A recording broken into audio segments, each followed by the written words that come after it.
O petróleo é isso, né? O pessoal fala que petróleo é dinossauro, mas não, né? O petróleo o petróleo era resto de dinossauro. Eu sempre achei isso. O petróleo é material microscópico. Então é protozoário, assim, né? Eucariotos unicelulares, bactéria, plâncton. É basicamente zooplâncton, né? E marinho. Então, o petróleo, na verdade, é o que acontece. Hoje, a maior parte da fotossíntese que é realizada no planeta é realizada por causa de seres fotossintetizantes oceânicos. Né? Então, é plâncton. É o fitoplâncton que a gente chama, e tem o zooplâncton, que mais do que as árvores. Mas muito mais. As árvores, em geral, elas meio que ficam elas por elas. Porque elas produzem oxigênio na fotossíntese, mas consomem para respirar. Então, geralmente, fica elas por elas. Aquele papo que a Amazônia é o pulmão do mundo não é verdade. Não. A Amazônia, no fim das contas, acaba tendo uma produção maior do que consumo por uma série de fatores ali, mas não o suficiente para fazer a diferença da quantidade de oxigênio no planeta. O que faz diferença é plâncton, até porque o oceano cobre a maior parte do planeta. E meio que você tem fitoplâncton e zooplâncton cobrindo os oceanos como um todo. Né? E aí o que acontece? E o zooplâncton, né? Ou seja, que são os animais microscópicos e também protozoários e tudo mais que não são fotossintetizantes, esses animaizinhos microscópicos incluem inclusive larva de invertebrado. Então o camarãozinho minúsculo, quando ele nasce, não sei o que lá, ele fica em suspensão ali, comendo esses protozoários, tal, não sei o que, até ele crescer, e aí ele desce, vai para o fundo do oceano comer detrito, né? Essas coisas. Então, quer dizer, você tem todo esse fluxo, né? E isso é o que morre, deposita no fundo e tem quantidade suficiente para que no futuro se formasse ali os hidrocarbonetos que vão dar origem ao petróleo, né? Na verdade, o petróleo ainda é hidrocarboneto, mas enfim. Porque aí o que acontece? Aquilo lá decanta, vai até o fundo do oceano, vem os sedimentos também, né? Areia, tudo isso vai cobrindo, e aí a pressão e a temperatura ao longo dos milhões de anos vai formando toda aquela massa, não sei o que depois, as alterações químicas que se formam geram uma substância ali, como posso dizer ali, pegajosa, que vira o óleo. E o gás também, né? Você tem a produção gasosa, né? Enfim, tem de vários tipos, e umas mais densas que as outras. E isso daí depois é que acaba virando petróleo. Tem a ver com episódios de grande mortandade. Tem. De fitoplâncton, né? Então, uma mudança muito drástica no ambiente, uma coisa assim, que acaba fazendo com que eles morram em quantidade. E aí a formação do petróleo foi essa. E é por isso que a gente tem petróleos de várias idades diferentes. Né? Então, aí o Sérgio ia poder explicar melhor, que ele trabalha com isso. Sobre isso. Mas você tem petróleos de várias idades diferentes. Então, daquelas 3 eras que eu falei para você, né? Que a gente tem o Paleozoico, o Mesozoico e o Cenozoico. A gente está no Cenozoico. Você tem petróleo Paleozoico, petróleo Mesozoico, petróleo Cenozoico. E aí...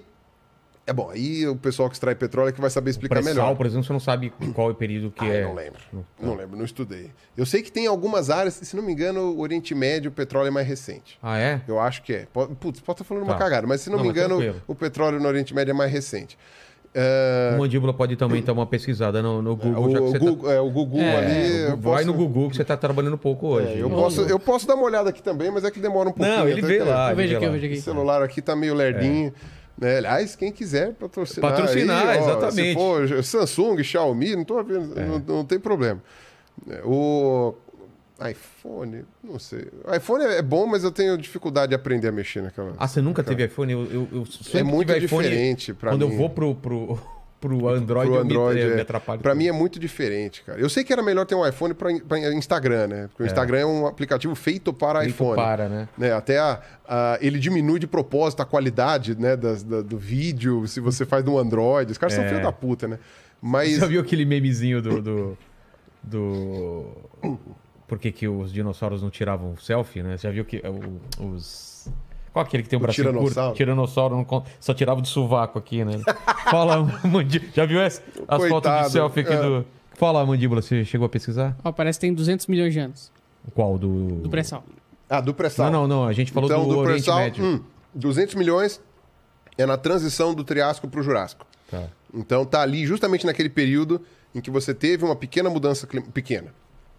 Foi uma puta mudança climática, só que do ponto de... 200 milhões? 200 milhões teve extinção em massa. É do Triássico pro Jurássico, é uma das 5 maiores extinções em massa que a gente tem no registro. Eu vou continuar minha pesquisa aqui, mas a primeira informação que eu recebi aqui é 200 milhões. Por que você tá falando? Porque pode estar errado, é isso? Não, porque... vocês... ele, principalmente, que é o mais especialista, ele olhou e falou... Meio que pensou assim... Mas depende da onde você pesquisou.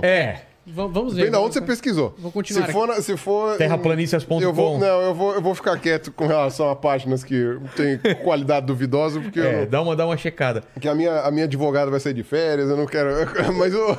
Mas o problema dessa questão das extinções aí é que provavelmente durante essa extinção houve uma mortandade muito grande. Porque a primeira coisa que acontece em extinção em massa. Extinção em massa... Aumenta gás carbônico na atmosfera, aumenta a temperatura, mata os oceanos. Assim, é batata. Porque o que acontece? Você tem a acidificação dos oceanos, né? E aí morre. O que acontece? O oxigênio, a água tem uma propriedade de dissolver gases, né? Então, aquela interface oceano-atmosfera, ela tá sempre em movimentação. Até que é um dos tipos de... como se fala? De fenômenos, né, do planeta que são mais complexos de estudar. Essa interação oceano-atmosfera. Que está o tempo todo trocando moléculas, né? Então a água evapora, e aí a água também ela absorve parte do oxigênio e tal, não sei o quê, e de outros gases, né? A gente só tem 1/5 de oxigênio na atmosfera, né? E aí o que acontece? O oxigênio, a água tem a capacidade de dissolver oxigênio. Mas com o aumento da temperatura, ela dissolve menos oxigênio. Tanto é que as águas mais oxigenadas do planeta estão nos polos. Por isso que nos polos você tem uma profusão de vida maior, até. Ah, é? Nos oceanos, a quantidade de vida em áreas mais profundas e tal, não sei o quê, é maior nos polos do que na região tropical. Porque você imagina o contrário, né? Exato. Mas é por quê? Porque a água gelada dissolve mais oxigênio. E aí, mesmo os seres vivos aquáticos, eles respiram oxigênio. Só que eles respiram dentro d'água. Então a água tem que dissolver esse oxigênio, ele tem que estar lá. Então é por isso que você vê nos polos aquele monte de animal marinho, né? Porque lá fica fervilhando. A baleia vai lá para comer crio. Bilhões de toneladas de crio para ela continuar comendo tal à vontade. Na parte tropical não é tão comum. Onde que você tem muita vida no oceano na parte tropical? Em Recife de Coral. Exato. Mas por quê? Porque ele está mais perto da superfície, onde tem mais oxigênio pela troca gasosa com o oceano, com a atmosfera, e tem mais sol, né? Entendi. Então, nos oceanos polares, você tem mais vida por causa da quantidade de oxigênio dissolvido. E nas regiões tropicais, você tem menos oxigênio na água. O oxigênio na água fica menos... ele segura menos, ele vai mais para a atmosfera. Então, quando aumenta a temperatura do planeta inteiro... O que você tem é menos oxigênio nos oceanos como um todo. Então morre bicho e planta, morre vida pra caralho.